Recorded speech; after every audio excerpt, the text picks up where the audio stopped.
Hey friends, Elizabeth here from Plant-Based Bride, and in today's video, I'm going to be setting up an astrology spread in my bullet journal. So I have relatively recently been getting into astrology a little more. Up until maybe 6 months ago, maybe a year ago, I didn't know anything about my own natal chart past the fact that I was a Leo. But in the past year, I've had a few friends who have gotten really into astrology meme pages on Instagram who started sending me a bunch of memes, and then I started following the meme pages, and I noticed them talking about check your moon sign or check your Venus sign, and I had no idea what that meant. Ended up downloading CoStar Astrology, the app, and had my chart done, and finally understood astrology on a level that was much deeper than my understanding had been for about 26 years of my life. 2 disclaimers. Disclaimer number 1, I am a super noob when it comes to astrology. I more than likely will get things wrong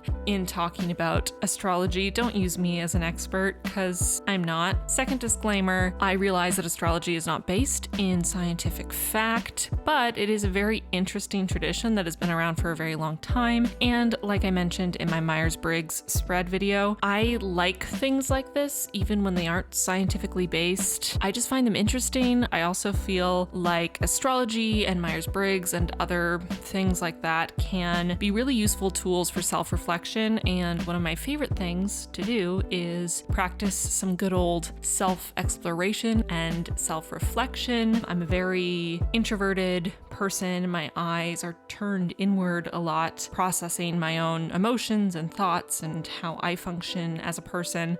And I don't know, I find that interesting. So astrology is just another path to practice self-reflection. It's a way to look at who I am as a person on a deeper level and think about what that means for me as a person and my relationships and my career and my life in general. So all that to say, no, astrology is not scientifically based. It might not actually mean anything, but I like it and find it interesting, and so I'm making a spread in my bullet journal. So the first thing I'm doing on my spread is drawing out a simplified version of my natal chart. Simplified in that I'm not including all the lines that are normally at the center of a natal chart. I don't even know what those lines mean, and there were so many of them that I was just 100% sure I would mess them up, and also I felt like it would stress me out to have to draw all of them, so I decided not to, because life is short, and if I don't have to be extra stressed, I'd rather not be.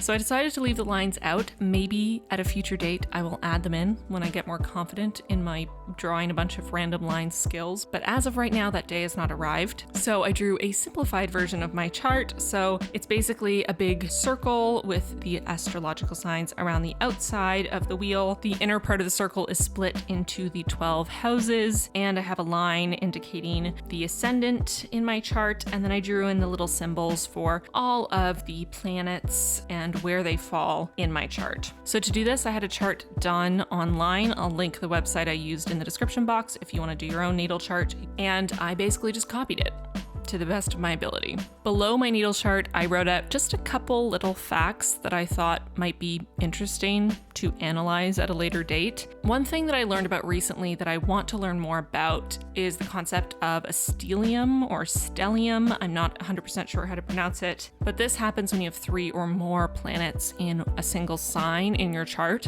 Some places that I read said 3 or more, some places said 4 or more. Turns out I actually have 4 planets in Leo. So my ascendant is Leo, my sun sign is Leo, my Mercury is in Leo, and my Chiron is in Leo. Forgot to add the little Chiron symbol, but I added that in later.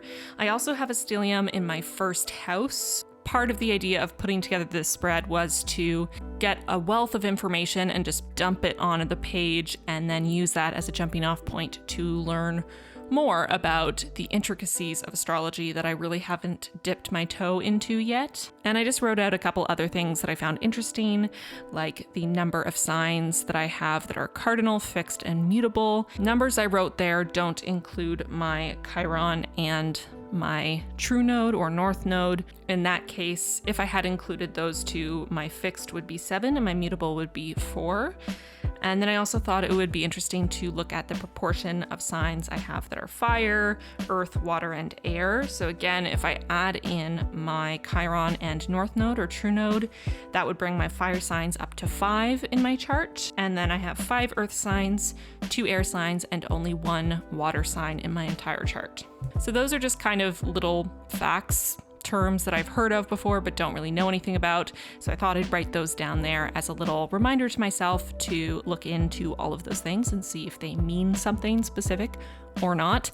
If you know a lot about astrology and you have some interesting observations from these stats, let me know in the comments down below. That would be cool. So the rest of my spread is made up of writing out each and every placement in my chart and then just writing a little more information about what that means. So I ended up needing 2 full pages plus a tiny little bit of a page to write out all of this information. So for each one, I started with the symbol of that placement. So for example, my sun sign, I have the little sun symbol. Then I wrote sun beside that. Then I drew out the symbol of the sign that the sun was in when I was born, which is Leo. Beside the Leo sign, I wrote a little number 1 to represent that the sun was in my first house when I was born. And then I just wrote Leo underneath. And then for each one, I decided to write a few lines about what it means to have that planet in that sign. So your sun sign is all about your ego and identity, and some examples of what that means if your sun sign is Leo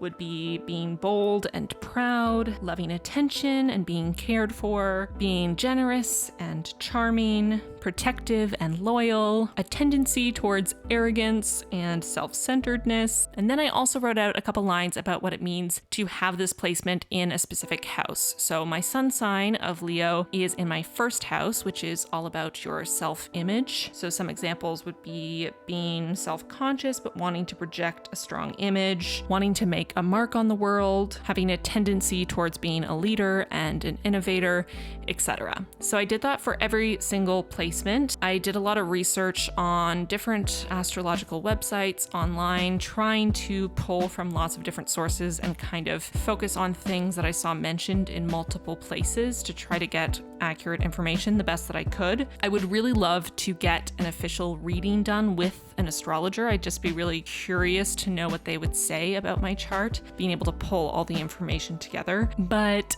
getting your chart read by an actual astrologer is very expensive. So for now, I'm going to be my own amateur astrologer, which is a very effective method. I would recommend. 10 out of 10. Very professional. So obviously everything I'm writing down is very specific to me because everything is specifically my placements. So this might not apply to you at all. If you want, you can totally pause the video and read everything I wrote. I'm not going to bore you by reading all of it because chances are none of it would apply to you. But I would recommend, if you're even sort of into astrology, doing something like this in your bullet journal, even if you just write out all your placements in a list. I find it really interesting to read up on all of these things, especially some of the ones that I wasn't familiar with before doing this spread, mainly the Chiron and the True Node or North Node. I had never heard of those before I was copying out my natal chart and saw those symbols and thought, what are those? I don't recognize those, and Googled them. And what I read about when I looked up my specific placements for my Chiron and True Node or North Node literally shook me. I'm not even kidding. I started to cry when I was reading an article about having your Chiron in Leo and also in the 12th house. And it just hit home on such a deep, visceral level that I started crying and got very overwhelmed and upset and had to call my sister, and she had to calm me down and then give me a pep talk for like an hour and a half. Thank goodness for big sisters who are the best. Thank you so much, Catherine. I love you. So yeah, that was interesting. And I kind of had that experience with a couple of my placements when I first discovered them and looked them up and just thought, oh wow, that's me 100%. How interesting. And how dare you call me out like that? I'm offended. And I know a lot of people say that astrology is fake and it's just very general so that anyone could read it and it would work for them. But I just don't see it because, for example, my Chiron is very freaking specific. I can't see 99% of the population relating to it whatsoever, but I read it and it's 100% my life, like my biggest fear or struggle of my life so far, the first 27 years of my life, written down in a random astrological blog on the internet. And I was just like, I'm sorry, can you stop attacking me like this? What did I do to deserve this verbal abuse? So I would just like the skeptics in the audience to explain to me how this is possible, because like I said, it is very specific and 99% of the population I could not see relating to it. So that's that. Anyway, as per usual, I added some little decor moments here and there. I wanted to tie this into my October setup because these pages are sort of flowing into the cover page of my October theme of my witchiness and kind of spookiness. So I used some more of my tea-stained paper and some black paper along with a white gel pen on the black, and then my good old Sakura Micron on the tea-stained paper to add some constellations and some stars and moons. The constellation at the bottom of the page with the natal chart on it is actually the Leo constellation, for fun there. And the constellation on the right page is Taurus. Since my ascendant or rising sign and my sun sign are both Leo and my moon sign is Taurus, I feel like those two signs are kind of my two primary signs in my chart. I'm really curious what the makeup of my audience is here on YouTube. How many of you are also Leos? Are most of you Virgos or Capricorns? Do we have a lot of Pisces in here? I'm super curious. So let me know down in the comments what your sign is. If you only know your sun sign, let me know that. If you know your whole chart, let me know your whole chart. That's cool too. If you have specific insights to my chart and you want to share, let me know that, because I'm really curious. I feel like I learned a lot in setting up the spread and doing all the research I did, but it's also so much information that I really need to sit with it and kind of let it percolate a little bit in my brain so that I can really absorb what this means for who I am as a person. But like I said at the start of the video, I just find anything like this, personality tests, astrology, really interesting as a tool for self-reflection, and making this spread was really fun for me. I want to thank my patrons so much for their support. Y'all are seriously the best, and an extra special shout out to our newest patron, Elin. Welcome to the squad. If you're interested in learning more about astrology, I would highly recommend you download the Audible app.